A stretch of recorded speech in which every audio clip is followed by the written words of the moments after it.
Welcome to iPen Podcast, Interviews and Conversations. Here we bring entrepreneurs and their business to their audience and communities as well as ours.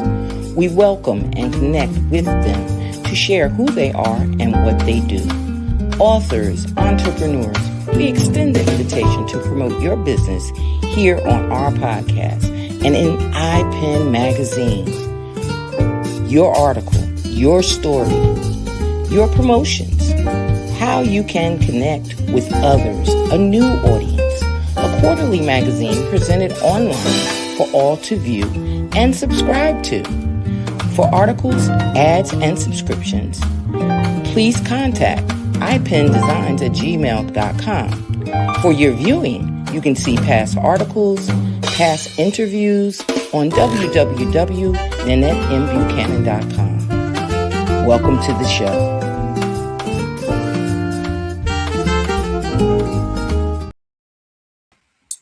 Good evening, good evening, good evening. I'm Nanette Buchanan, and this is iPen Visions, Interviews and Conversations. It's our podcast.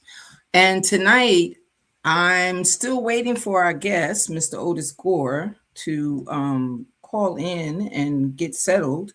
I don't know if he's been caught up in that New York traffic because that's where he's from, or if something else is going on. But the show must go on, so the topic will go on, and we'll do the best we can without going into what he would have added. But I'm quite sure Felice and I can handle this without a problem. So those of you that are calling in, chime in with us and let's get this conversation going. Let's see what we have to offer and how we can inspire and give people what they want and what they need. So without further ado, I'm going to have Felice come to the stage with me and welcome her. And she's back in Puerto Rico, y'all. So you know that Puerto Rico glow is upon her. Good evening, good evening, good Puerto evening. Rico glow, I love it. How are you? How are you?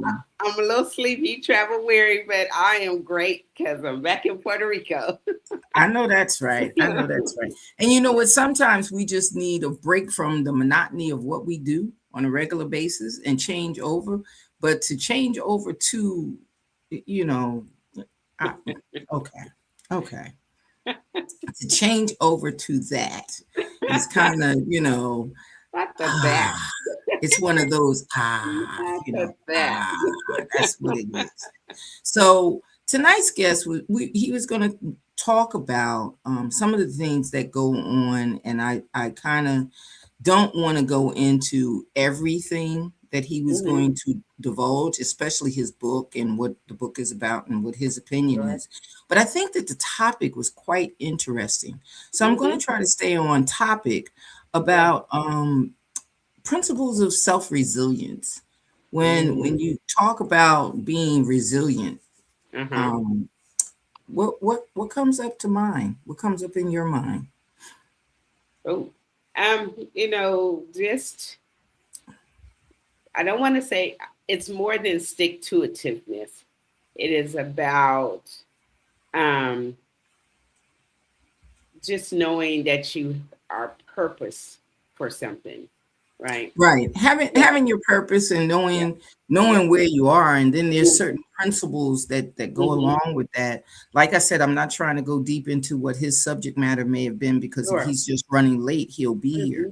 But the thing about it is, a lot of times we falter in that area because we either don't believe deeply that we have that purpose or we let other people sway us from the purpose. Other people, you know, that you know, well, I'm trying to do some what people used to say and still say, you know, when you're going to make major moves or when you're going to make major things, don't let others know what you're doing. Don't share it with others. My theory has always been don't share it with everyone. Right. Because I agree with that too. Yeah. Right. Because there's some people that you can share it with and they can take it and tell you all the pitfalls that you may find or all the problems. Yeah. So, you know, some of the things that happen. and he just arrived. So Yay. let's bring him on the stage so he can give us some of those things and give him a Okay. proper All right. introduction. Awesome. So we're gonna pull him up real quick. Mr. How you doing? Otis Gore, I am so glad that you got here because I was babbling trying to hold your spot. I was like babbling, babbling, babbling, She was babbling. not babbling. She was not. So I was trying to- so much. Yeah, I was trying to like, I don't know if he's caught in New York traffic, y'all. I don't know what's No, going no, on. you know what it is. I was trying to check out the different backgrounds. Oh, And, okay. Because I have a certain background that I have saved, but for some reason on the camera it was kind of coming out blurry, so I just blurred the background. That's all I did. Okay. Well, welcome. Well, now we can do what we normally do on the show and turn it over to the expert, right? But before we do all of that, what I want to say to everyone, this is tonight's guest. It was not me. It was not a joke. I just was trying to lead on so we wouldn't be too delayed in when he showed up. But I was actually here earlier. I was having technical difficulties. oh, okay. So y'all guys are good. Okay. Yeah. Well, That tonight's happens guest to me sometimes. is Mr. Otis Gore. And Mr. Otis Gore, what we usually do on our show here at iPen Podcast is we allow you to tell our audience who you are.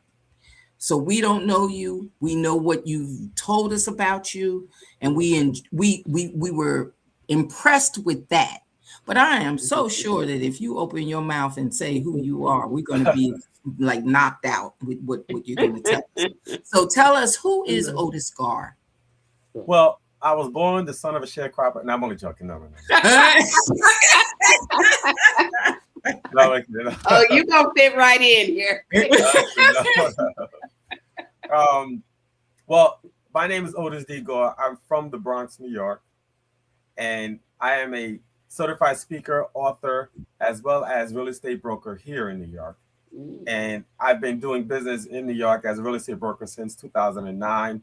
So it's like my whole running theme is, I became a broker. As soon as I became a real estate agent, the market crashed. Yeah. So I said to myself, oh gosh, what am I going to do now? But I stuck with it, and I'm still here, on the grace of God, Yeah. And that's what I talk about in my book, The Audacity of Doubt, because once the market crashed, I had a lot of doubt. I'd already left my job. I was like, okay, my bank account was going low because I wasn't making no money. Right. But I had to persevere through. I had to push through the limiting release. And the book was already in my mind to write. I just never took the action on doing it. So like I did a podcast last week and I was talking about action, right? And so when people want to take the action on something, if you see things that keep on popping in your mind, it's like it's here. Like every now and then it'll pop in. You ain't started yet. Like you haven't took the action, but it's there for you. Yeah. So what a lot of us fear with the fear and doubt, we don't feel like we actually have the capacity to actually do it. But being that you're getting the information and you're getting the instructions, that means you do have the capacity, but you got to go for it. That's right. So that's what the book is about, The Audacity of Doubt, because it tells you how to push through that. And I couldn't be hypocritical, so I had to actually do it so I could have something to talk about. Right. Very good. That's like you go to the gym, you want to hire a trainer, and the trainer is 400 pounds. Yeah. Right. And I'm like, what you gonna teach me how to eat a box of Krispy Kreme? What you gonna do? Right. What you gonna do with that? You gotta inspire you gotta inspire to become something, right? So you gotta see it first. And if you go to the gym or if you see a person is successful, right? You want to ask them questions. You want to see how did they get. Everybody's journey is different. It's similar, but it's never the same. Right. But there was a certain process that they went through to get to that point. To get to that point. Right. Yeah. That's understandable. And we were trying to dig deep. We were beginning to dig deep. We had just got a little bit, of course, beyond your introduction, because we didn't want to do that. And then I didn't mention your book, but you did, because that's what we're talking about. You're supposed to. That's right. That's what we're talking about, the audacity of doubt. And it's funny that you say it that way. I had just said to Felipe that I've never been the type of person who's scared to let others know which way I'm looking to go. Because along that path, I may find someone, of course, you're going to find those that give you that instant doubt, Yes. makes you think you can do that, Sure. what Yeah. you have enough to move on. You're automatically going to get those. But I guess growing up as an only child, I didn't have the sisters and brothers to fight with about that. Yes, I can. No, you can't. I did it with everybody around me. Like when they said, no, you can't. That would mean, oh, yes, I can. Yes, absolutely. So I guess that's the thing that you're talking about when you go into self-resilience. Yes. I had very little. I had more of, why'd you do that and break that up, knowing that you couldn't do it. I'm so busy trying to do it that I either got in trouble for doing it or I broke whatever I wasn't supposed to. Why didn't you let somebody help you? I'm more of the type to be an individual type thing. Right, you want to figure it out. Right, I'm going to figure it out some kind of way. And then I'll come to you and say, hey, Otis, listen, I did it this way. And you go, well, that wasn't the easy way. You could have did it this way and got the same result. But I learned to be that person that doesn't doubt myself. You know what I mean? So it's kind of different for me to look at what we're going to discuss as people as a whole. Like, really? People? Because if you go in doubting yourself, what are you doing about the people that are around you? Absolutely. Everything starts with you. Yes. And then I was talking out of school. I actually got to speak out of school this Wednesday, but I was talking out of school, right? And a lot of the kids were, unaware, or at that point, they're high school kids, so they're not really sure what it is that they want. What they're going to learn is that life itself is in like an ambiguous kind of situation anyway, because we're always trying to figure things out. We don't know exactly the here or there, right?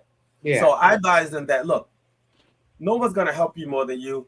Don't have any expectations for anybody else except for the person that you see in the mirror, period. Right. What people do in your life, or what they mainly do, they disappoint you. So, it is what it is. So you might as well disappoint yourself. But at least you tried in that process. When you mentioned the situation where you yourself have to figure it out, which is good. You know why I like that? It's because even though you could have did it a better way, now you got another way. Yeah. Right. And you learn more doing it the hard way than doing it the easy way. That's right. That's so good. There's so many lessons in the hard, right? What it does is it helps with your adjustment. Yeah. Because life is about an adjustment. If everybody's easy, to me, easy is like the breeding ground for complacency, right? Not saying that everything in your life got to be hard, but what it does have to be, you could find by trying to find a way to make it easier. There's a process in that process that you're learning. So even if you go, hey, I did it, but I could have did this. Now you know that. Now you got different ways. Well, I think there's three things that came out of just this last 2 minutes for me. As you just said right now, like being easy, it leads into complacency. The analogy just came to me of like if somebody looks like they have a muscular build, but can't lift a 25-pound weight. Oh, yeah. Right. That's true. Right. Yeah, right. So the easy way will be that you look like you can, but you really can't hold anything. The other thing, especially when we're talking about kids, because I know I was / maybe sort of low key are not really knowing what you want and why you want it. Right. So you might see things, and especially in this look at me world, you might get the thought, oh yeah, I want that, but you never get down into why you want that. So your resilience in living life, but it's not authentic, right? Because you really don't have a purpose. If you don't know the why, you don't have a purpose, right? So those are my thoughts on that. It's funny because I think about it like this, right? And it's in my book, right? So there's a lot of things that, as you're growing up and you're trying to figure out what it is you want, there are three things that I think about. There's going to be most things in your life you're going to be intrigued with. Mm-hmm. Then the next percentage of that, you're going to believe you could do it. Mm-hmm. But then there's that small percentage that's a true belief, which is a big difference. Yeah. There's a lot of thoughts and processes and things that people we talk to, there's a lot of millions of thoughts in your mind. You might be going through something, and, hey, that's cool, that's cool, that's cool. But as you kind of figure out your journey, there may be something that piques your interest enough that you're going to actually take a couple of steps towards it. Sure. So you might say, I believe I could do that. Then you take a couple of steps. Then it's a little harder than what you thought. Adversity comes in, and now you either go. Now you got another decision. Does it hold enough value for me to keep going? Right. Or do I got to think about something else? Right. You got to pause it. Right. So you got a choice there when you get to that point. However, when you do find that one thing or two things that you truly believe is for you, it clicks in you. No matter what's going to happen, I'm going to wake up every day. I'm going to fall down, look up, see the ceiling, get back up, whatever. I'm going to do that. That means that no matter anybody come to you, your brothers, your sisters, your friends, you're going to do that. Right. That's very rare to find. Yeah. All right. You got to eat, drink, and sleep it. You got to be willing to do that thing for free until you can get it good enough. Exactly. Right. Yeah. And that's actually where the purpose is. When you find out that you're willing to give away part of that talent, that you're willing to just to see if I, for example, you and I both are authors, you go to write that book and you take that first step into writing that book, and you take that first leap. You must have hit a button. Yeah. When you take that first, there he is. When you take that first leap of trying to get wherever you're going or however you're going, when you take that first leap, you want to test it. Yeah. You know, it's just like wearing a new outfit. You know, I'm going out. This is the first time I wore this outfit. You want people to say that you look nice in your outfit. You want people to compliment you.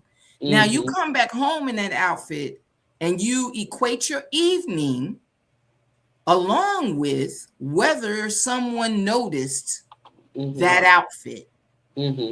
Did some of the ladies say this? Did some of the men say this? You know, did some of the group or the organization I was with say this? You're looking for someone to say something about, wow, that's a nice outfit. That looks nice on you.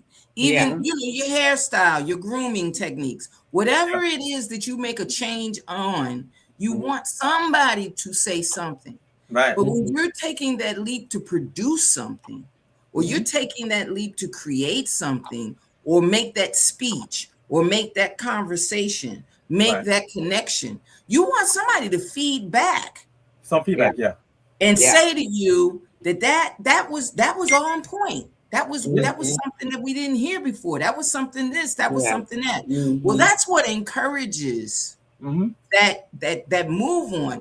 But it also comes with, you got to watch out for those that have limiting beliefs. You got to watch out for those that look at you. And I've had it, I mean, even as old as I am, me and my husband get it all the time. Well, how'd y'all do that?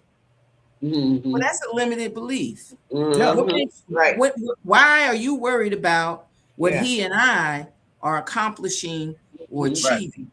Right. And a lot of times with the limiting beliefs, when I first looked at it, I said, yeah, we got to get into this. Because the thing about it is, a lot of times it's the people that are more close to you. Those are usually the ones. They've seen you go through whatever you've had to go through and come out on the other side, yet they still want to talk about the process that you had to take, or the struggle that you had to take, or what you may have had to do to get beyond that point.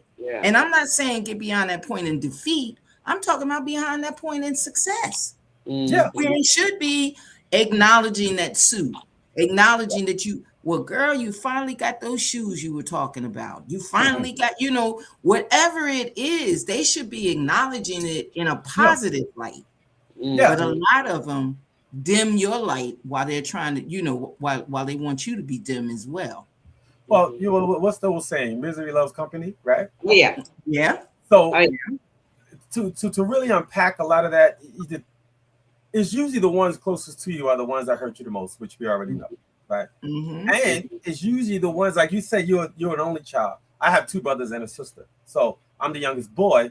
So we were very encouraging to each other. However, there was some healthy competition too, right? And other things like when it comes to sports and stuff like that. Like I'll admit, my brother was a better baseball player than me. Okay, but I'll never tell him that. But the whole but there's a difference there. There's a difference of competition. Yeah. And so because if it's in competition, it's really not necessarily about putting the other person down. It's about you self-winning, you being the winner, as opposed to the people that just speak curses. Don't believe in you. They just don't believe that you can do things. And it's limited beliefs on you as opposed to limited beliefs on themselves, right? They probably have those too, but then they're going to take, as you said, misery loves company. They're going to take their limiting beliefs because they can't see it, and then say, "Oh no, you can't either." Yeah, exactly. I heard a long time ago that some people got to be loved from afar.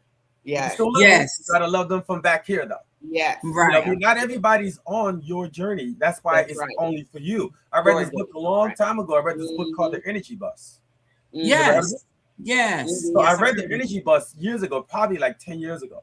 And the Energy Bus was saying that everybody is the driver of their own bus. And you allow the energy you want on your bus. That's okay. It could be a brother, a sister, a close friend, even a mother and a father. I love you guys, but I got to go do me. That's right. Because I can't be around the negative. There might be a process or some sort of things that happen in your family that's an ongoing thing for years, but you can break that cycle. You could be the one that become the millionaire. You could be the one that did this. You could be the first one to do this. Why not? Why not you? If you wanted anything, like I always tell people all the time, people are gonna do something every day in their life that holds enough value to them to do it. Right. If someone says, "Okay, yeah, Otis, I'm gonna do this for you," blah blah blah, and they've been saying it for months, there's not enough value for them to do it. Right. That's right. People don't fight for what they don't value. That's right. It's like when you meet a young lady, you meet a girl, she's cute and everything, you trying to get her number and everything. I'm gonna call you, and she don't call you, or I don't mean that much at that moment. Sure, exactly. Right? So you just gotta recognize those things. Be like, okay, that's cool. Even if you know what I think is the adverse effect of that. Understanding that everybody has their own beliefs and their own wants and their own reason for trying to keep you back. As some people used to say, the crab in the barrel effect. Crabs in the barrel. Yeah. They used to say the crab in the barrel. And I always turned it around to, in teaching and instructing and speaking, I always turned it around to, well, just suppose, one of the crabs said, take your time and help me climb. As opposed to the reaching back or the pulling, you're pulling me down, but push me up. Yeah. Push me up so I could. Now, there's another analogy that's similar to that with a donkey who fell into the hole. Yeah. Okay. And it was a different roundabout way of saying, help me out of the hole. Just help me get out of the hole. Right. Don't pull me in. I'm not going to pull you in. You have to help me out. So the crabs that are in the barrel, everybody wants success. Right. Everybody, regardless to if it's small, large, whatever, regardless to what it's in, everybody wants to be successful. Everybody wants to hand clap in the praise. But I can't hand clap you if you pull me all the way back down with you. Well, yeah. I can't do that if you do it that way. And in that, once I get in the barrel, you want to stand on my back so that you could get up. Yeah. We got to think about, we got to think about the fact of what is the climb? How is the climb? Do we attach ourselves hand to hand and climb? or do we constantly pull and tug until we break the chain and have a problem? And that's where the limited belief, because now I can't believe in you. I can't believe in you pulling me out. I can't believe in you pulling me up. I can't wait for you to make that phone call to me. I can't, I can't depend on that anymore because of what you've done or how you acted in the past. Exactly. Even though you know what my plight is, even though you know where I'm going. People don't understand that. The J&E effect, right? The jealousy and envy, right? You got a lot of people that can't be. I tell people, listen, you can only be who you are when it will. You might not have the capacity to do what Otis does. You might not have the capacity to do what Nanette does. You don't know. You have to find out what it is that you can do best with the least amount of effort, and that's what you should go towards. All right. Everybody was born with a gift, and that gift is whatever you do better than most with the least amount of effort, right? Right. So that's what everybody's gift is. Not everybody, like I can't, like if I say to myself, hey, I want to be LeBron James, I can't be LeBron James. I'm not LeBron James. He's already taken. He was put on this earth to do something. Now, even someone like LeBron, he was given the capacity in regards to his physical traits, 6'8", can play basketball. Now, what if he didn't have the will to actually go for it? Right. What if he didn't have it? It's not just about, everything starts from within you. There's an old African proverb that states, if there's no enemy within, the enemy outside could do you no harm. Right? Right. That is why it is a constant, you are constantly working on you so that you can become the best you. There's an effect that I tell a lot of these kids when I talk to them. I say, you got to wake up in the morning and you got to do what we call the mirror effect. So the mirror effect is this. When you wake up, we all wake up. First thing we do is we go to the bathroom, most of us, I'll say, right? We look in the mirror, we wash our face, and we say things about ourselves. We say our truth. Man, I got some bags under my eyes. Lord. Right. Or I look tired or whatever. Right? Yeah. All you're seeing, right? You're seeing one thing. You're seeing that reflection, which is your reality. But here's what you should see. You should try to train your brain to see two things. You're going to see the reflection, which is a reality. And then you're going to see an image. So you're going to see an image, and you're going to see a reflection. Now, the reflection is exactly who you are at that moment. In order for you to bring the image that you have up in your mind to fruition, you got to work on the reflection to bring the image. Because you might see yourself and say, hey, I need to lose some weight, or I got to look better. I got to do this, right? So what you're going to do, you have to physically make the choice in your mind. Now you physically going to start to work on it. And as you start to work on it towards the image that you actually, how you see yourself, now the reflection starts to change. Yeah. But you have to start internal before you can start external. That's right. Because external succumbs to the internal decision first. Yeah. But a lot of people don't like change. You know why they don't like change? Because there's one word that comes behind change. You know what that is, right? Work. Pain. Yeah. Pain comes behind change. Because it's something different. The scare that or discomfort. We get so set. But that's what you want. We get so set in the pattern of life. Yeah. We get so set in the pattern. If my pattern is I get up at 7, I go to work, I start at 8, I take lunch at 12, I get off at 4, I drive home, I cook dinner, I buy, and that's Monday through Friday. On Saturday, I get up at 10, I do the housework, I go food shopping, you can get caught up in that rut and just go on and on and on. Yeah.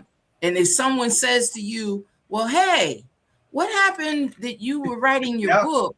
What happened that you were doing this? And you're like, well, I really don't have time to put that in. But the thing about it is, in that schedule, you got plenty of time. You're just so used to that pattern that I had people tell me all the time, it's taken me almost 5 years. And Felisa crack up laughing because I say this all the time. They say 5 years to write my book. And I'm like, so what have you been doing in the 5 years? You know, there's no such thing as it should take you 5 years to write one book. If you wrote a page a day, in 5 years, you would have a book. You can't tell me you don't have time to write a page worth of words in a day. There's no such thing as that. It's what we become accustomed to, the pattern of things as they go. And the other thing is we block off all the internal thoughts. We block off all the internal things. We look at that vacation and say, boy, I sure wish I could go to the beach. I sure wish I could get there. I sure wish, but we never set aside a time to plan it. We never set aside a time to do what's extra to get it.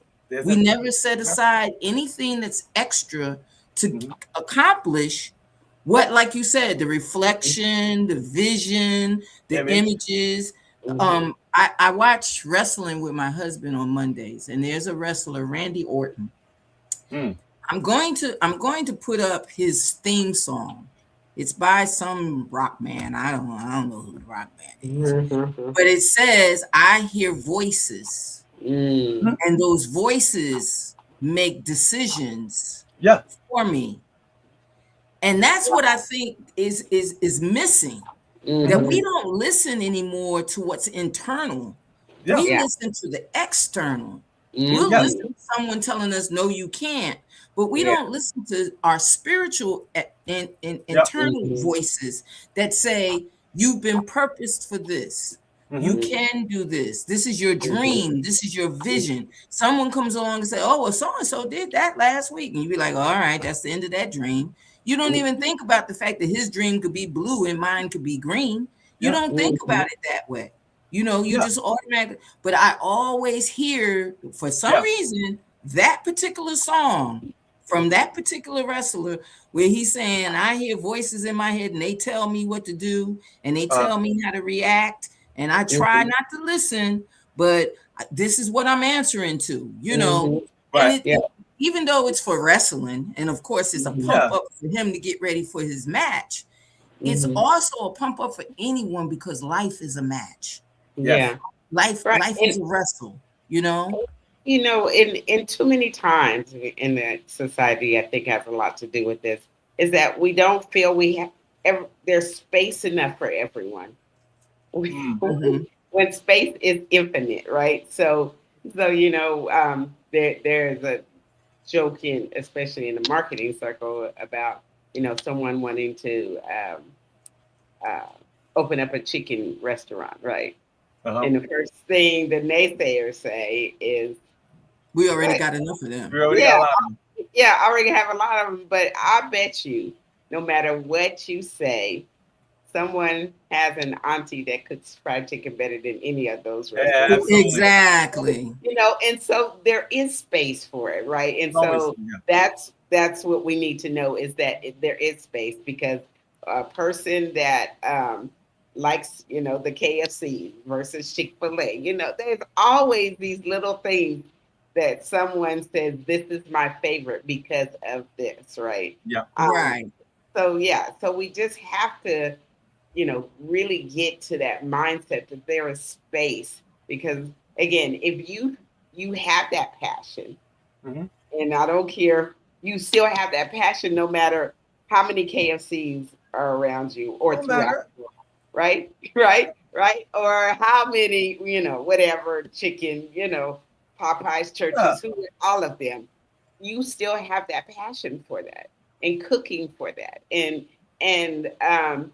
to you, and that's the most important thing. This is the best chicken ever. It's better than all of those, or maybe not even the comparison necessarily of that. It's just that yours is good. Yeah, we are as humans, right? We are our own worst enemy. Number one, we always seem to stand in our own way. We always talk ourselves out of things. So sometimes it doesn't even take the next person. We do that.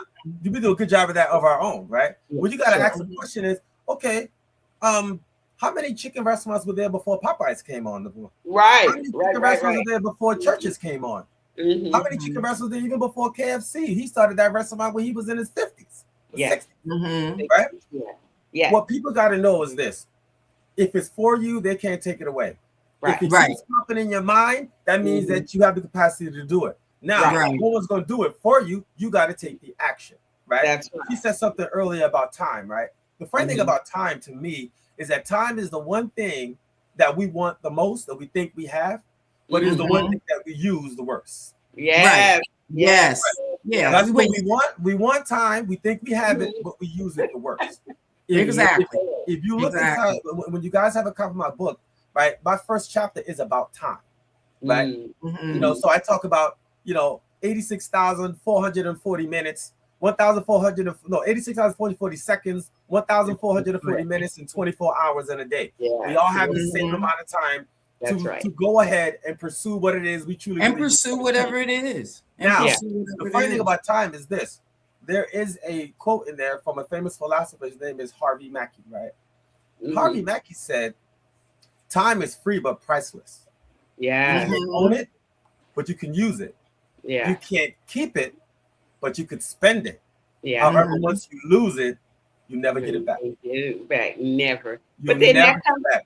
Yeah, but it time is the one thing that we believe we have. But what people don't get is that the next minute is not promised.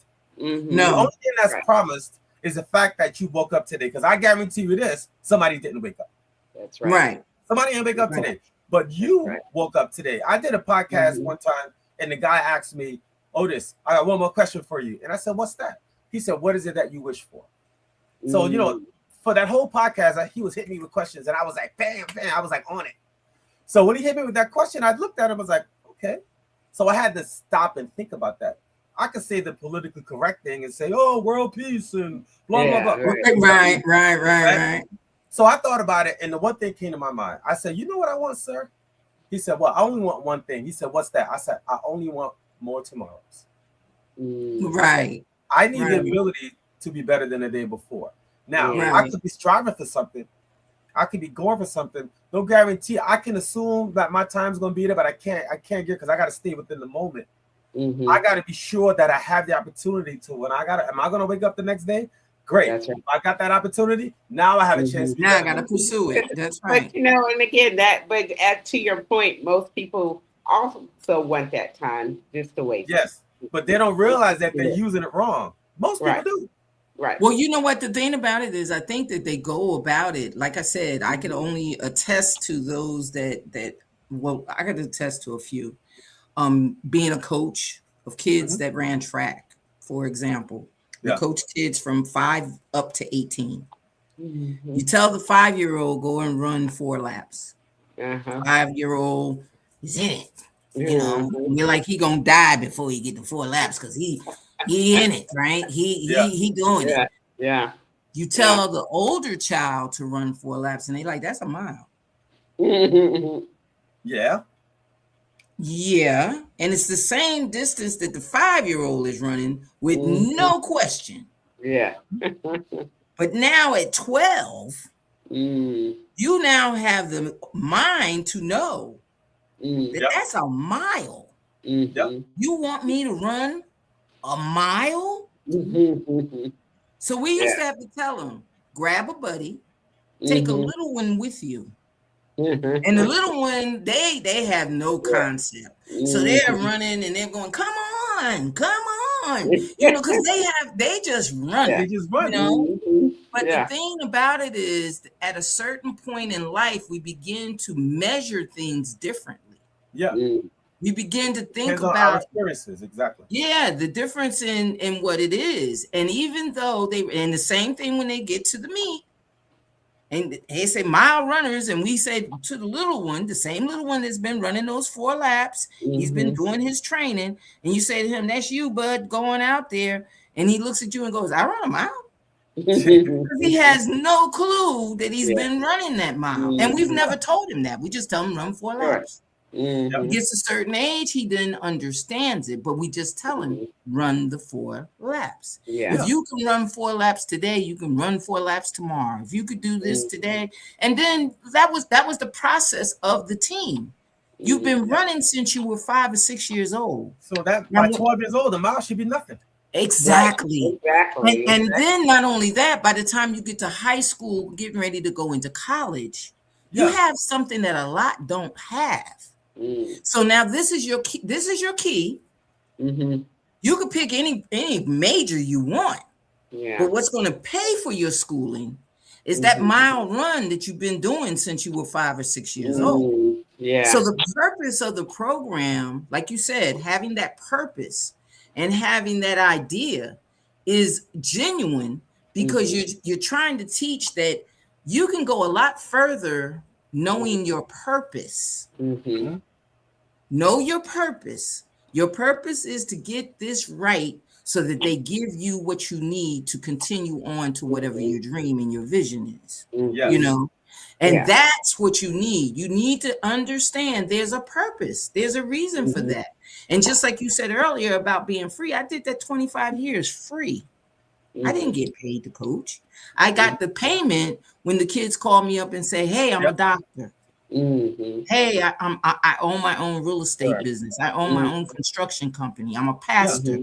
You know, so you have to look at this is what I put in, but look what I got out. That's right. You know, I've been blessed, you know, to have those children be able to call me up and say, I got a son. I'm getting ready to tell him the same thing. Hit that track. You know, I'm getting ready to tell him the same, you know. So the thing about it is the continuum that we've had as humans has to change to the understanding that we each owe someone something. If it's no more than the words of your book, if it's no more than the information that Felice has for business, if it's no more than me, you know, being retired and what I'm doing now, the thing about it is we have something that's essential to the creation of purpose. There's got to be a purpose behind all of it. And if you don't find your purpose, you're lost. You know, that's the whole point. To me, I always ask the question if I speak to a crowd, I say, what is the true purpose of life? Everyone says a lot of different things, right? I said, what is the true purpose of life? So when no one gives the answer, I just tell them the true purpose of life is one thing, is to have a life of purpose. That's right. That's just it, right? The true purpose of life is to have a life of purpose, right? A lot of us, we talk about track and everything. We have our own internal CPR that we have to work on, which is the consistency, persistence, and resilience, right? Now, the difference with that is that you can be consistent, you can be persistent, and you can be resilient, but it's not just so much that you're doing that. What are you consistent, persistent, and resilient at? That's right. You could be consistent at waking up late. You could be consistent at being That's right. You could be consistent at hanging with the wrong crowd. You could be consistent, but what are you consistent at? Right. Right. Either you're running and you're going forward or you're running on a treadmill. So they say you can only go forwards or backwards, not side to side. If you go side to side, you're kind of like in balance, you're stable. You're not really knowing what's going on. You just back and forth, back and forth. You're either gonna go forward or backwards. Your job is to continue to go forward, right? We talk about you know, your why, right? So as you know, everyone heard the story before, everyone heard your the two best days in your life that you got to figure out is the day you were born and the day you figure out why, right? Right. So I remember this guy, Mr. Zig Ziglar, right? I used to listen to him a lot when I was in high school. So Zig Ziglar said something that stuck with me since I was 16 years old. Yeah, I love this. He said something. I heard him say something, and he said, "When you are born, your potential runs way ahead of you as soon as you're born. Now your life journey becomes for you to catch up to yourself."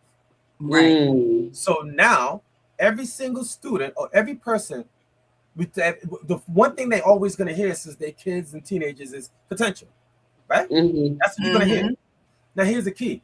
Where's the most potential in the world? It's one place. In the grave. It's in the graveyard. And we know that because most of us go to the grave without reaching it. So if you look at that analogy and say, hey, Zig Ziglar says, as soon as you're born, your potential goes ahead of you. Now your job is to catch up to yourself. How many of us actually catch up to ourselves? Right. That's why there's only the wealthy 1%, right? That's why there's only a few people. That's why when it goes back to what you're talking about earlier about the chicken restaurants and all that, don't worry about what nobody else is doing. Only worry about what you're doing. Your own. Because you might do it, and you might come up in a way and be like, hey, I like this chicken, all these chickens, but this is different. They're flipping it differently. How many gourmet restaurants do we have there? How many ways can you really serve a steak? I mean, they got this and this. But people are still following what it is that they want because they believe that they can make it better, right? It's like an evolution, right? Like I have two daughters. They're older now, 30 years old and 24, right? So I used to always teach them about rising to the occasion, okay? The moment's going to come, all right? But are you going to be ready for that moment? Even if you're not ready, take it anyway and just get ready while you're in the moment. Whatever. Well, not only that, if you think about it, the moment comes, and it drifts past you the first time. Exactly. Because there might not be beyond the first opportunity. You might not even be focused enough to see it. Yeah, exactly. And it drifts past you. It goes past you, and you're like, okay, I'll check it out. No. The next time it comes by, the thought comes again, the dream comes again, the vision comes again, or someone says something to you that connects you to the time when you thought about it, and here it is again, and you don't take it. You don't take it. You sit there and you go, That's the funny thing about opportunities. That's the strange thing, that this keeps coming up, and it keeps coming up, and it keeps coming up. Now, the next time it comes up, you put your foot in it. And you find out that you're stuck, but you don't know where to put that second foot. Because if you had taken the opportunity in the beginning, you'd have been walking by then. You'd have been able to walk and be in your purpose. You're still borderlining your purpose, and everyone has to understand that first step is that cement stomp. You get caught in that cement, and either you want to step backwards to get out of it, or you're going to continue to walk through that first couple of steps that are slow. You're not going to get what you want. Now, once you get in it, then you're like, oh, you know what? This is not as bad as I thought. It's not as bad. And we're not talking the exercise route, because you have control of when you exercise. When you're in your purpose has control of you. Yes. It's going to wake you up in the middle of the night until you get up and write. It's going to wake you up in the middle of the night and tell you need to make a plan to do X, Y, Z. It's going to wake you up. Your purpose is going to take hold of you when it knows you're ready and serious about your purpose. Right. When you stop hanging around with the gang that you was hanging with, when you stop calling the girl or calling the guy that you just want to go out with for the night, when you stop doing all of those extra things that are around you that have been getting your attention, the purpose will settle in and tell you, hey, this is what you're supposed to do. Did you do it? Well, if you didn't do it, get up. Get up. Ain't no such thing as you're going to get up early in the morning, because you won't. Get up right now and do what you got to do to get it done. It's going to push you and pull you and tug you and make you go look at things that a whole different way when you're in your purpose. Exactly. That's true. So you have to say to yourself, when I wake up in the morning, what am I going to do? Am I going to allow the higher being to talk to me first, or am I going to let the world talk to me first? Right. That's what I'm going to do. Right. All right. Now, the earlier that you wake up, obviously, is best. But sometimes you got to work up to that. People that wake up, I know people that wake up at 3 o'clock in the morning. I used to wake up at 3 in the morning when I had to write, because I didn't have anything to write, but I needed some peace. I needed some quiet. So I needed to be able to had to think about it, But I will say, it's funny because it's always alarming to me how so many people, just how we talked about purpose, they know what they were made for, but they don't take that action, right? So many people live in what I call the settlement. What happens is they may have an idea, or they may have this thing, I want to do this, I want to do this. Yeah. But then life happens. They might have a kid, they may do this, or then they get a job that give them a little bit of money, they're not struggling. Right. That's right. What it is they're supposed to, but they really want it. It becomes too late now. Not too late, but it's later on. It's harder. It's harder because now you got obligations. Now you got other stuff that you're dealing with. Now, the thing is this. You got to be able, we talked about the moment and the opportunities. One thing about opportunities is that they don't go away. They just go to other people. That's right. So what people don't get is, if you like, even when I wrote my book, I got some family members that always used to tell me, oh, I'm writing a book, cuz. All right, great. Let me know what you feel. I never wrote it. So when I put my book out, they were like, oh my God, I've been wanting to do that for 20 years. I said, yeah, I know. You told me 20 years ago. But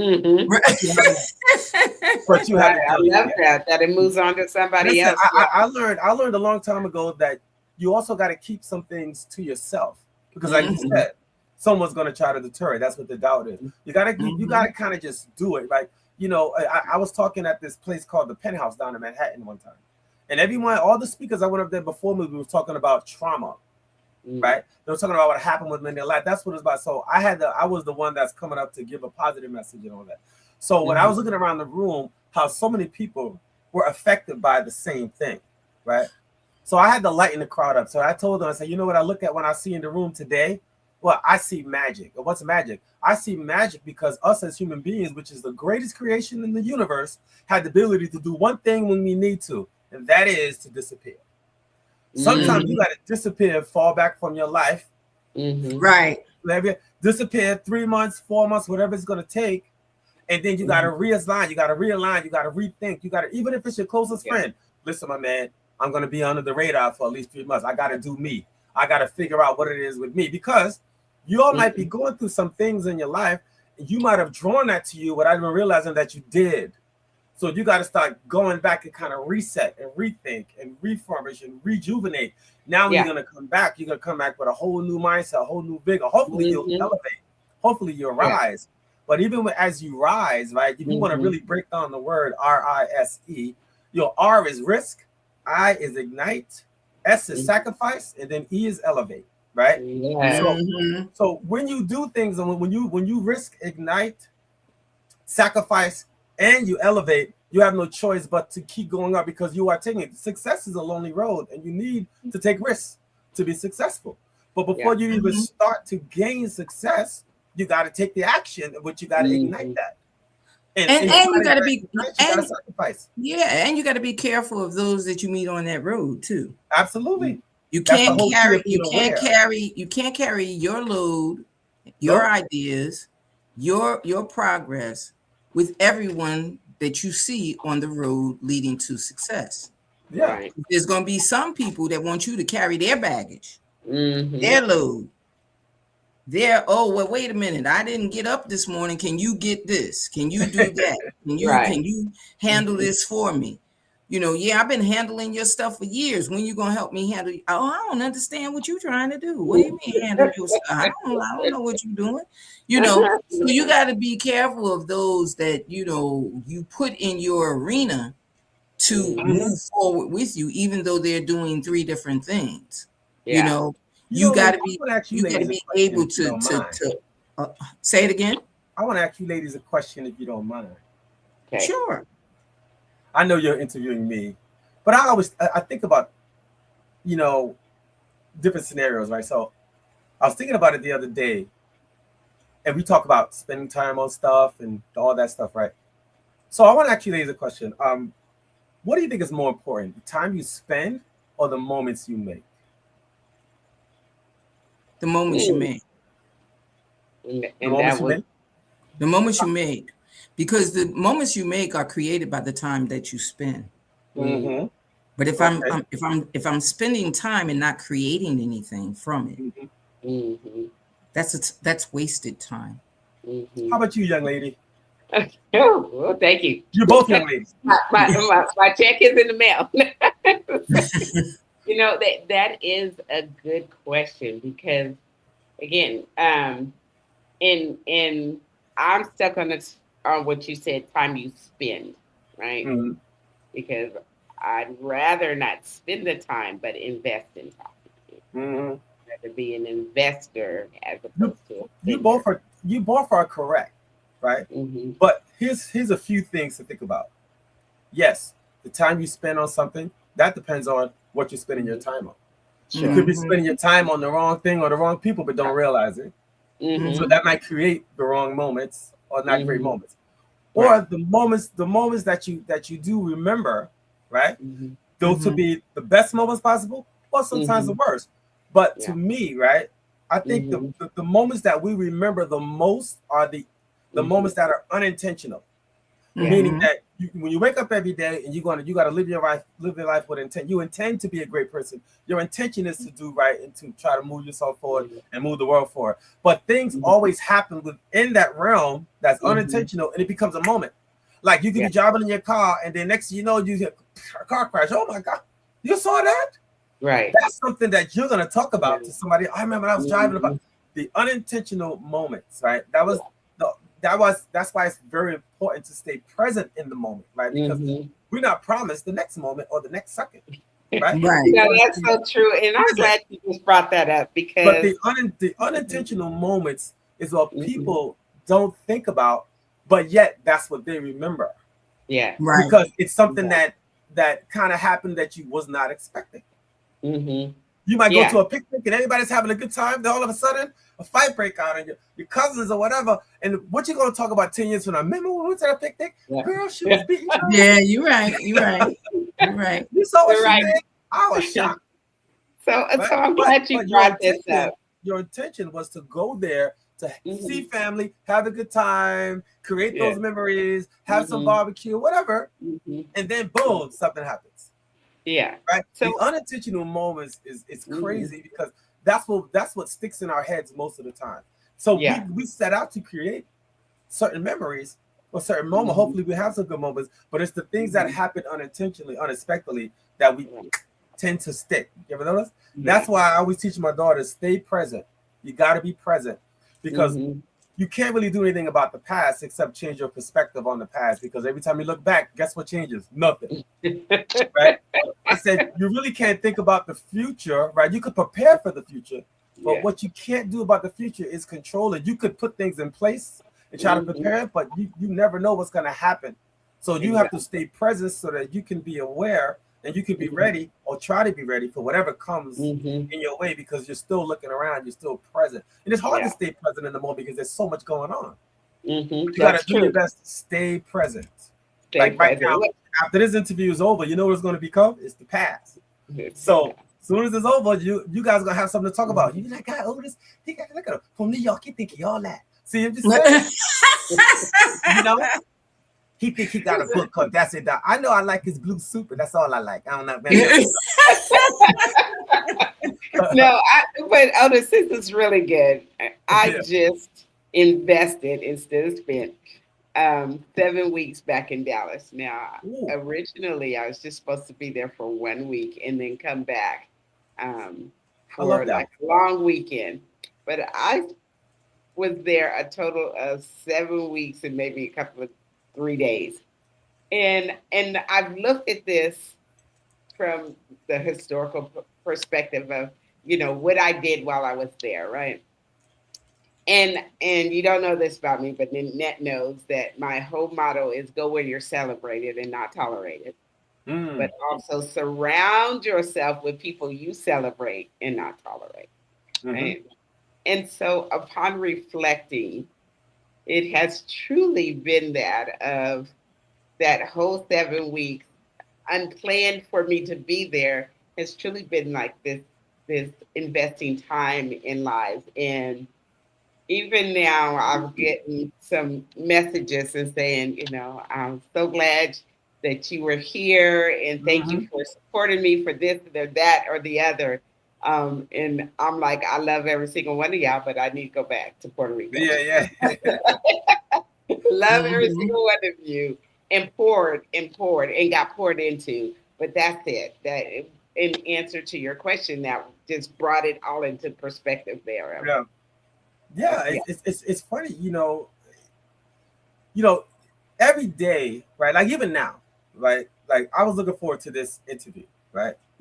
And I'm taking a lot from it because I think you ladies are brilliant. You ladies are great, right? I've had some interviews where a lot of things unexpectedly happen. I'm thinking about it right now, and I'm like, I didn't expect that to happen, but it happened, right? Right. So you ladies are very engaging, and you guys are very got a lot of thoughts, a lot of thought processing. I think we're all on like the same wavelength. Right.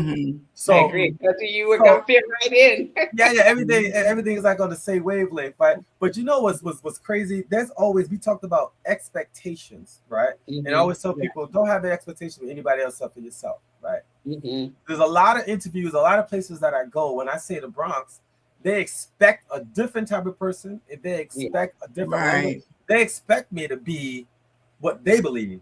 You're right. I'm supposed to. Exactly. They think I'm gonna walk in there with tattoos and talk like, what's up, son? I could do that. I don't, that's not me. I didn't grow up that way. But well, you know what the thing about it, I think that a lot of people assume.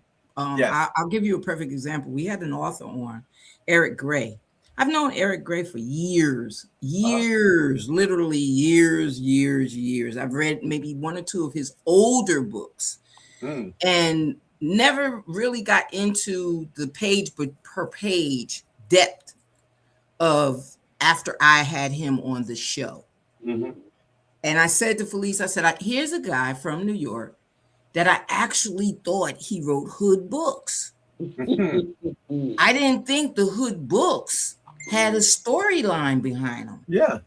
I just thought they were hood books. It's almost like saying, I watch what is it? Power. Yes. Well, it's not just a hood story. It has a storyline behind it. Right. I was so embarrassed for myself that here you've made an opinion of someone. Never really sat down to talk to him. Just hey, see him at the book events, see him at different speaking events. Hey, how you doing? Hey, don't forget, I'll contact you. You contact me. Well, now we're older. We're not doing it the same way. We're doing different things and we're running different ways. So when I contacted him, the first thing I expected him to say was, look, we've known each other for years. I'm doing XYZ books. I got some going into film. I got this, I got that. Do you really think I'm going to come to your little tiny podcast? But immediately he said, I've been waiting for you to contact me. So the thing is, we can't have this perception of people. Yeah. We can't just automatically assume that because he got a nice suit on, because his promo flyers, I'm getting questions. Who that? And it's blue. And it's blue. Well, yeah. If you'd have said to some of these people, if I'd have said to them, yeah, and he's from New York, oh my God, now they want to know. But no, listen, go and find out. Here's a little piece of what he does. Here's another piece of what he does. And that's the purpose of our promotions, to say, I'm going to give you just a chip of what he does. You go in that week span, you go look up what he does. Look at his book. Look into what he does. And then your expectations are not, I'm looking for the dude from the hood. I'm looking for the dude that's real. And everybody says they coach. Everybody says that they're a coach, but there are some people that the minute that they open up their mouth, they can't coach you. Right. You know what I mean? The minute that they, I don't know what you're coaching. I don't know what you're coaching, but that ain't it, But the thing about, and that's the reason why I break things down the way that I do. Because if you're telling me that this is what your book is about, will you give me some of the insights that aren't written in your book? Right. Don't read me from your synopsis, or read me from what you Grammarly helped you fix, or Chat GBT gave you the right. You know what I mean? Give me some or AI. Yeah, exactly. Give me some of your insight.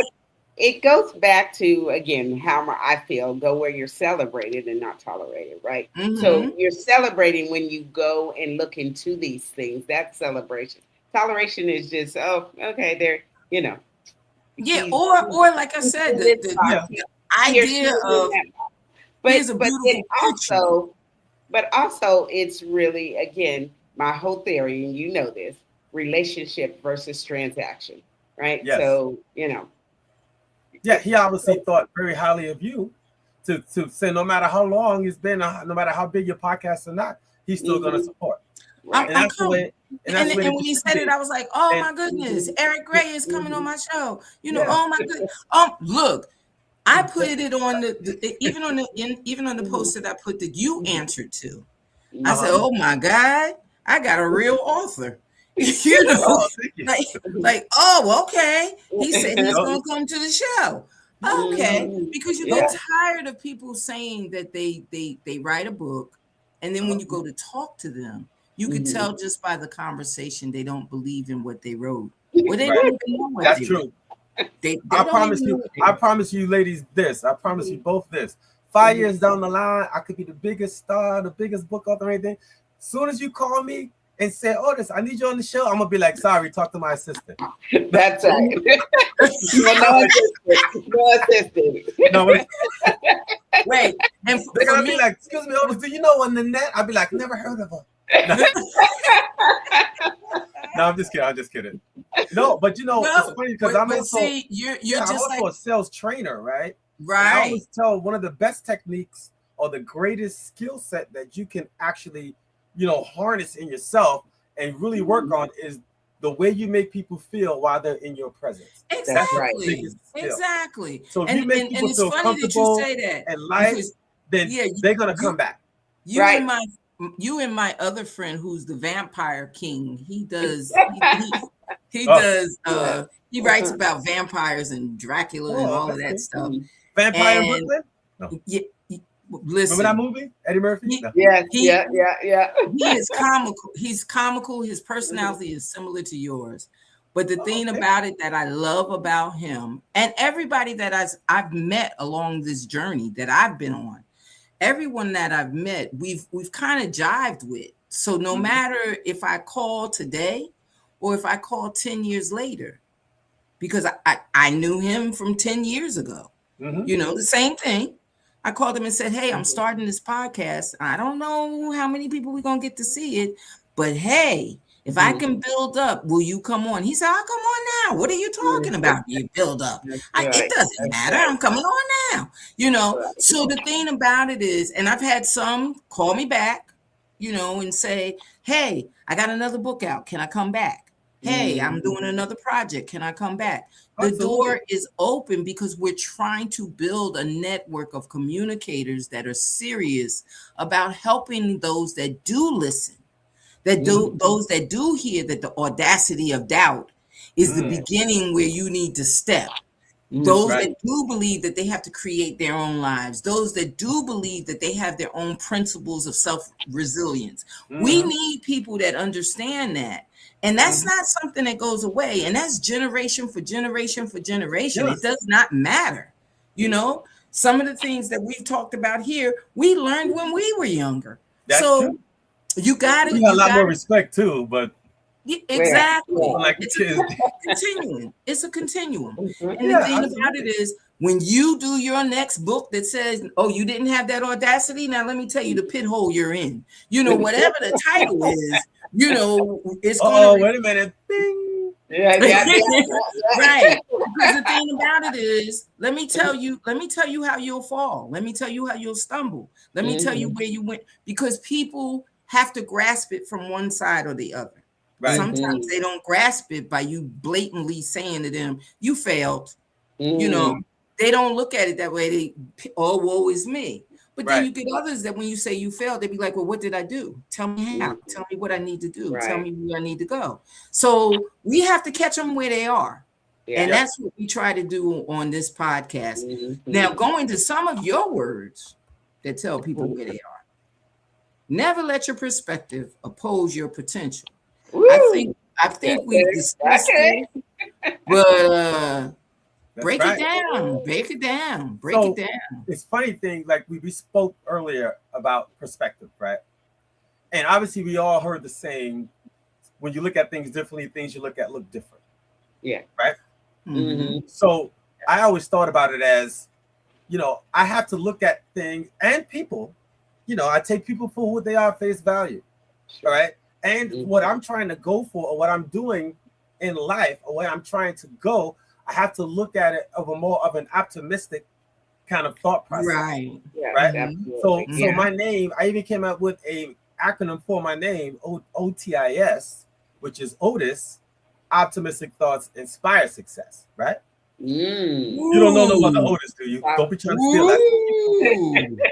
I see you. No, it's on the back of my book. It's a logo. I got it copyrighted, so don't try it. Anyway. Okay.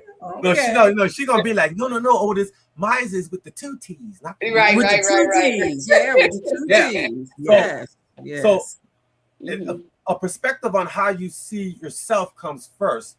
Then the perspective on that's how you're gonna move forward. Right? A lot of us want to do things in our lives, but we don't see enough of us. We don't believe that we can do it. We don't believe that we have the capacity or we have the wherewithal. That's the whole point of the pushing through limiting beliefs, right? when anybody that's ready to elevate, right? Even if you got to a certain point in your life, now you want to go higher. That's a whole different thought process. All right. So now you got to kind of change a little bit, or you got to kind of get that information or shoot for that to gain that. Now, once you reach that, now how can I go higher? What do I got to do to go higher? Now I got to go higher. So there's a few things that your perspective can do to you, right? One, your perspective can either be your prison or it can be your power, right? Right. One or the other. Your perspective can either arrest you or it can release you. Yeah. Right. But the main one is your perspective can either ground you where you are, or it could take you wherever you want to go. Oh, love it. Love it. So you have to think about what are you going to allow your perspective to do to you. And that comes with a lot of things, because like we talked about earlier, there's a lot of things that's going to be coming at you in your life. All right. So as long as, like we talked about, as long as there's no enemy within, the enemy I can do is no harm. No matter what's coming at you, how you react to those things is going to determine how you're going to move forward from what's coming at you. Now you can fight fire with fire, but you got to figure out who should I fight fire with? Right. If you said, just like you said, the people who just going to tolerate me, okay, let them tolerate me over there. Now the people who accept me, I need to fight fire with them, because they're going to tell me what I need to hear. They're going to push me. So I need to fight fire with them, because I got to give them the same energy that they're giving me to push me.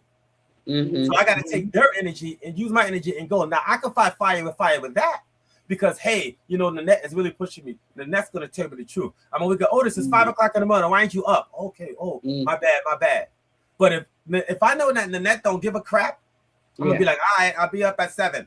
Because you don't really care. Right. You understand? Right. So, who am I going to react to accordingly, or what am I going to react to accordingly? If it's something that I truly believe that I can achieve and nothing's going to stop me, I'm going to react accordingly every time. I could be like, yeah, listen, Otis, there's a speaking gig. You can speak in Massachusetts Garden. You're not getting paid for it, but it's good publicity. I'm there.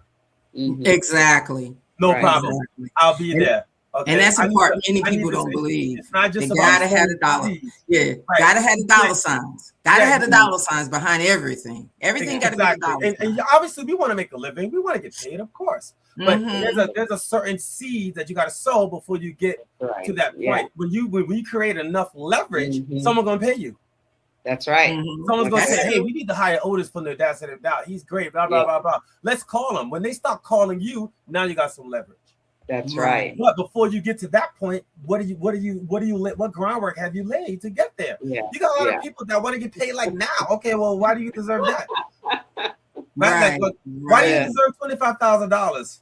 How did you Well, because of what? Okay, did you call these people or did they call you? I called them. So why am I going to give you 25 grand if I had to call you? Right. Exactly. If you really want someone there. The whole point of a music artist, if they put out a record and the record is a hit record, that record there's a hit getting played, there's a certain amount of demand that's already being generated. Exactly. So you can say, hey, the next hit single, Soul to Soul, she's coming to Texas and she's gonna be at the club, blah, blah, blah. Tickets sell out. The next gonna say, hey, I know I charge you $5 grand, but those tickets sold out. I think my fee gonna have to be renegotiated. Yeah, exactly. Now I got $500,000 grand. Right. Depending on the demand that you create, that's going to determine, your worth. Not your worth as a human for you, but your worth to the market. Yeah, but you got to get there first. Yeah. For example, your you can't do this. You can't. That's it. Your would you say we can't blink it in? I know, right? That'd be that. You don't know you guys might get picked up on Sirius XM or Amazon Prime or the podcast. As soon as you get picked up, your advertising fees go up. Because you might say, hey, this the iPen Vision gets 150,000 or 200,000 listeners every day. Now they up to 500,000 listeners a day. So now your advertising goes up. Because the first thing an advertiser person does, let's see, did we advertise on this? Well, that's 500,000 listeners. Okay, we're going to have to pay them accordingly to be on that show. Yeah, exactly. But you got to create that first.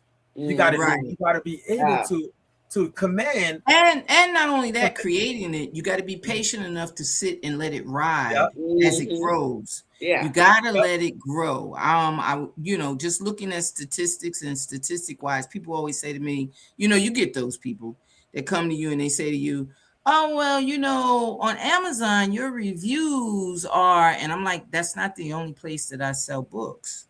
Well, we're looking at the Amazon reviews. Yeah, well, you can look at the Amazon reviews, but you ain't been to you haven't been to the views of the people in the street. You haven't been to where I really sell the books. Amazon is just a tool for when you got those people that got Prime that want to buy a book from Felice, they want to buy a book from Otis, they want to buy a book from me, and now you give them a discount. Yeah. Now they got a discount, so I can't beat Prime's discount. Right. So that's okay. You don't make a lot of money from that anyway. Not only that. No, not only can I not beat their discount, they're gonna discount me and take 60% anyway. I'm not gonna get what I'm supposed to get. But listen, when I have a pop-up event and I got my table and look nice, and exactly. So my hardcover is $20, right? So the one lady goes, "Oh, I don't got $20." I said, "You know what?" I said, "You want me to sign it for you?" She said, "Yeah." I said, "I'll tell you what. The book is free. My signature is $20." She went, "Okay." I was like, I said, "The book is free, but my signature is $20." You remind me of my son. He sells his T-shirts at his at his events. He sells his T-shirts, and he tells them, well, shipping and handling is going to cost you $20. And they say, yeah, but you're not shipping or handling. He said, here's the shipment, you have the handle. It's $20. I like that. It's $20. It's $20. I ain't gonna lie. See, with us in our community, I ain't gonna lie, it's hard to get in our pockets. Yeah, exactly. You gotta have a good reason. You gotta have. I'll be like, as soon as I see like my hardcovers are not selling as much, next one's come. How much is this? It says $20. Oh, well, okay. If you're like the 10th person they want to pay for, I'll be like this. Hey, give me $10. Just take the book. Here, give me. That's about. Trying to get. If you get it for $10, I can't give you the bookmark because I got the bookmark too, but you're only paying $10. So yeah. Well, it's hard to get in our pockets because a lot of us walk by and be like, "That's nice." Exactly. Yep. And they don't. White people just like that. They'd be like, "Oh, how much is the book? $20. I'll take 4." I was like, "Did I say 20? I said $25." You did say that the only limitations to our realization of tomorrow is our doubts of today. Absolutely. How many? And I don't want you to break it down because I think that everyone understands what it's saying. But how many people do you think really have looked at their tomorrow without the doubts that they'll ever gain what they're looking at? I mean, you got people that are imagining that they're going to have these big dreams and these big things. And then they sit back and they say, well, there's no need of me thinking about that. Look where I am. Look what I would have to do. I got kids. I got to wait until I finish with the kids. I can remember telling someone that, I raised my children for a certain amount of time by myself. And with 2 children, you're wondering, well, I got to get them to school. I got to get them here. I got to get them there. But in my tomorrow came a husband. You know what I mean? In my tomorrow, not only did I have a husband, God sent me a husband that could cook. There you go. So I was able to go and work my job at a later hour and make more money because I didn't have to worry about my kids eating. I didn't have to have, that worry. So my doubts of my today at that point cleared away because I always thought about the fact, well, if I stay steadfast in what I do today, my tomorrow is going to be okay. So the only limitation of realizing tomorrow for me was that I gotta be in a position to attract what's going to help me get to my tomorrow. I can't be one of those that just turn haywire and don't think about the fact that I could elevate. I still got to elevate in the process. So how do you say this to someone who really doesn't realize that tomorrow is still there? Well, it really depends on where you are in your life at that moment. Obviously, if you're a junior high school or elementary school, you don't really know. You're still kind of thinking about what it is that I want. But when you get to that age, young adult, you're 17, 18, you're going into college and everything, you got to start thinking about these things. I always tell people the one thing that you got to remember about yourself, right? You can't don't worry about what's going to be there for you, right? You gotta worry about what's coming from you so that you can draw what you want to you. Okay. People always think about, I want to do this, I want blah blah blah blah. Okay, so what are you bringing from within yourself to draw that to you? Okay. If you got to draw it to you, right? So like we said earlier, you can draw things, something might happen in your life, good or bad, and you had to say to yourself, what did I do to draw that to me? What you might have inadvertently did something, don't realize it. You might have walked by someone on the street, gave them a couple of change or whatever. You might have been nice to somebody that no one was nice to. You don't know. You drew something nice to you. At the same time, how life is, there's no guarantees. You could have done something that you didn't realize, and you might have drawn something bad to you. Because it's always trying to get there anyway. That's the whole point of being present, right? So what a lot of people got to do, especially when you're a young adult, even as an adult and you're moving on, you got to start thinking about something from you that you're doing that's going to you got to know what's coming from you. Staying in that positive something to you. All right. Now that takes us back to what is it that we truly believe that we want. The only thing that you're going to do every day, without fail, no matter what nobody tells you, is that thing that holds enough value. The only reason why you're going to speak to somebody every day, is the only reason why is because that person has enough value to you to talk to. That's right. Okay. But if you notice, when they say friends, I could count my best friends on one hand. Sure. Right. 1 or 2 people, 3 people the most. But your lady said, "Oh, these are my girls right here." Boom, boom, boom. It could be one. It could be one. Right. It's always some person or one thing, or that one thing that you always did that no matter what, I always did that. My cousin Andy never took a construction course in his life, but when we were kids, he was always good at fixing stuff and building stuff. Now he's a contractor in Atlanta. He does excellent work. He never went to no school for it. It's just something that he did. Nobody taught him how to do it. He just learned it. And boom, there it is. He told me my best job for me is to get the gab. I guess I've always been in sales, right? But the point is, you got to use your strengths, right? And you have to be able to recognize your strengths and your weaknesses. All right, what do they say? You said you have to build up your weaknesses, but you got to nurture your strengths, right? You got to be sure that your strengths are always being nurtured every day, because people are gonna try to push you off your pedestal. They're gonna try to push you off because it's like you're in your life and you're going like this and like this and like this. You got people pushing you and you and pulling you and pulling. So you're like, and you gotta stay focused. That's why the horses put the blinders on, so that they don't.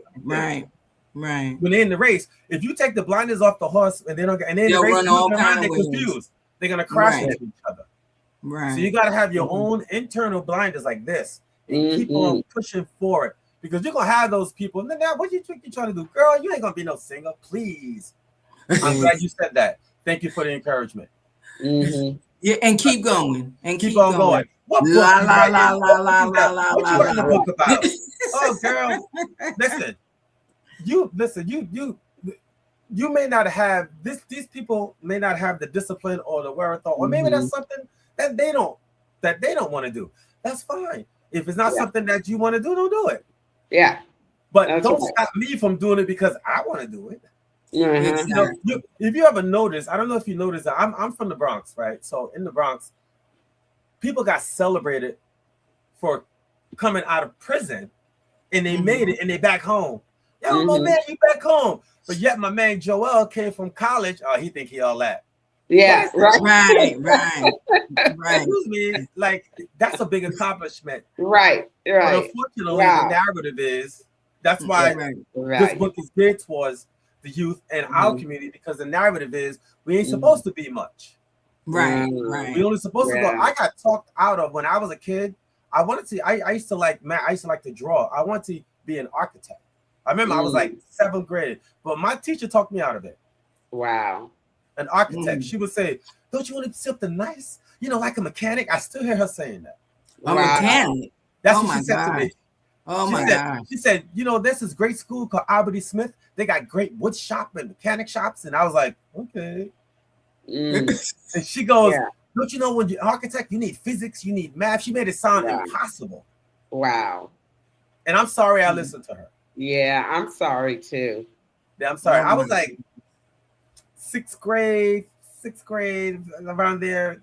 So, but I made it a point, you know. So I met my mentor, Jerome Christie. He was the head of the youth center. Brother, he's the one that would be like, Otis, why you let her talk you out of it? And I was like, I don't know. But he saw something in me, and I learned a lot from him. And I never let no one talk me out of anything I wanted to do ever again. He would sit down, Otis, do you want it? Yes. Okay, well, you got to prove it to me. Prove it to yourself that you really want it. By doing what? By doing what it takes. Yeah. I was like, okay. Absolutely.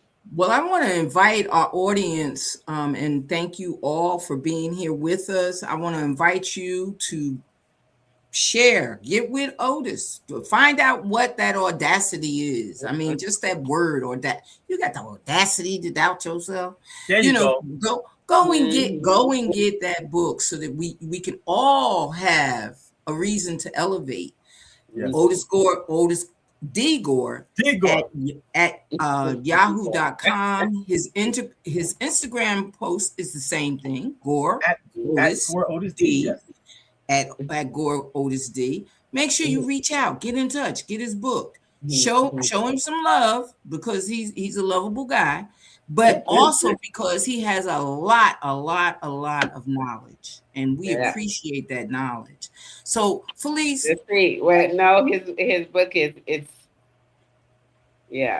okay. Let's focus because it's blurry. Blurry. Okay. Go and look at. I just want to see the suit one more time. That's all. Well, listen. Go and look at the promo, and you will see the lovely book cover and everything else. But make sure it's just a question that we all need to ask. You got the audacity to doubt yourself? Like, what's wrong with you? Love it. But Felice, give him the question that we got the audacity to ask. Yes, we do. We have the audacity to ask it, and we don't doubt it whatsoever. No, I love this. I love this interview and conversation. Thank you. You have a great light. I just want to say that, and I thank you for it, letting it shine, and all that. So, and I love that you quoted Zig Ziglar, because I too came up. I mean, I heard about Zig Ziglar. Zig Ziglar is great. My favorite is Les Brown, but I like love Les Brown too. So we normally ask all of our guests this specific question, but I'm going to pose it in a way which is very profound for me right now, because Zig Ziglar's other famous quote, or one of his other famous quotes, is if you help enough people get what they want, you will get what you want, right? And so it would seem to me that it's very evident that you help a lot of people get what they want. All right. And so it is it's a big responsibility in doing that. So we also want our audience to always understand that you are more than the gift, and it takes a lot to put out that gift. So, Mr. Gore, what do you do to fill your cup as you're filling so many others? What I do to fill my cup is to be sure that what I am doing, because my cup is full, I'm going to make sure that it's to a point where I can actually provide enough for somebody else. Because everything starts with the individual, right? I can't go to you and try to help you with something that I don't have all the information, or I'm not really well versed at. So I try to keep my cup as full as possible with enough information, enough things, not just for me, so that when someone does come to me and they need something, or if I'm trying to provide something, I have the right information or the information that I believe can help them move forward. Now, how they accept it is different. Right. Okay, because you give a lot of advice to a lot of people, but it's not just about the advice or the help or the tools. It's about the implementation of that. Yeah. If you go to a conference, or if you go to a training and you take all these notes, you go every day. The most important thing is not that you're there, it's what you do when you leave. Right. Because if you have 100 people in the training, maybe one of them is going to implement what they learn. Yeah. And that's called the power of the uncashed check. Y'all like that? Matter of fact, my checks are bouncing. Anyway, go ahead, sorry. But that means you have to when you try to spend them. So oh my goodness. All my checks are post dated. You get that, so you go get all of that knowledge, and it's a check in your hand, and then you go put it on the desk and just let the check sit there. So that wisdom and knowledge that you gained is value and has, I think that when it comes to knowledge and information, it's not even just about what you're telling people. It's about do they want to receive it? That's right. It's all about right. Do they want it? Even if they don't want it, right? It might be something within the information that might click on them. They might say, I didn't think about that way. You know, I live by a mantra, right? Everybody should have their own mantra. You guys got a mantra? Yeah. Go where you're celebrated and not tolerated. What's yours? Go where you're celebrated and not tolerated. I like that. What's yours? Think and be positive. Oh, excuse me. She looked in the camera and I was like, okay, my bad. No. Think and be positive. So the mantra that I'm using this year, right, which is a life mantra, right? It's kind of in line with the book, right? For me. So I came up with this one because it's got to be very poignant, and it's got to be direct, and it's got to say something all at once. So mine is, right? Audacity drives me. Doubt fuels me. Nothing stops me. Ooh. Okay. Want me to say it again? Okay. Yep. Get to Audacity drives me. Doubt fuels me. Nothing stops me.